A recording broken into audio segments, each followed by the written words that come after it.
शहर की शोर और गौगा में हर रोज सैकड़ों रिक्शे सड़कों पर दौड़ते हैं, लेकिन उनमें से हर एक के पीछे एक अलग कहानी होती है। उन्हीं कहानियों में से एक कहानी है एक गरीब रिक्शे वाले की, जिसकी जिंदगी गुर्बत और मुश्किलात के गिर्द घूमती है। इसका नाम अमजद है, लेकिन लोगों के हुजूम में वो सिर्फ एक रिक्शे वाला है। अमजद की जिंदगी बचपन से ही मुश्किलात का शिकार थी। वालिद एक फैक्ट्री में मजदूर थे, मगर वो भी ज्यादा अरसा जिंदा ना रहे। चंद साल बाद ही अमजद के कंधों पर अपने घर का बोझ आ गया।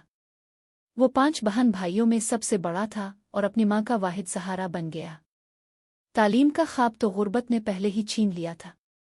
छोटे मोटे काम करके जब गुजारा ना हुआ तो अमजद ने एक पुराना रिक्शा किस्तों पर लिया। रोजाना सुबह सवेरे निकलता, सड़कों पर धूप में जलता, सर्दियों की तेज हवा में लरसता और रात गए तक रिक्शा चलाता। वो मुसाफिरों को उनकी मंजिल तक पहुंचाता, लेकिन उसकी अपनी जिंदगी की कोई मंजिल नहीं थी। दिन रात की मेहनत के बावजूद वो कर्ज उतारने और घर का खर्चा चलाने में हमेशा पीछे रहता। अमजद के दिल में एक ख्वाहिश थी कि वो अपने बच्चों को तालीम दिलवा सके, जो वो खुद नहीं हासिल कर सका। मगर हर रोज की कमाई इतनी नाकाफी थी कि कभी स्कूल की फीस अदा नहीं हो पाती थी और कभी घर में रोटी के पैसे कम पड़ जाते। इसके बच्चे भी जानते थे कि उनके बाप की हालत कितनी नाजुक है, इसलिए वो कभी ज्यादा फरमाइशें नहीं करते थे। रिक्शा चिल्लाते हुए अमजद ने शहर की हर गिल्ली देखी थी, मगर उसके दिल की गलियां हमेशा सुनसान रही।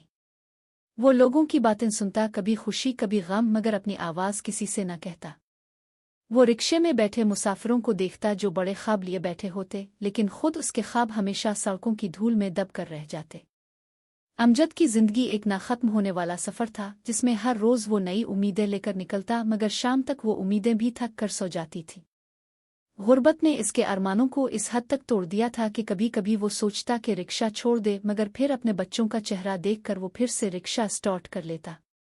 ये दास्तान सिर्फ अमजद की नहीं, बल्कि हजारों लोगों की है, जो रोजी की तलाश में हर रोज जिंदगी के सफर पर निकलते हैं, लेकिन उनकी मंजिल कहीं दूर रह जाती है।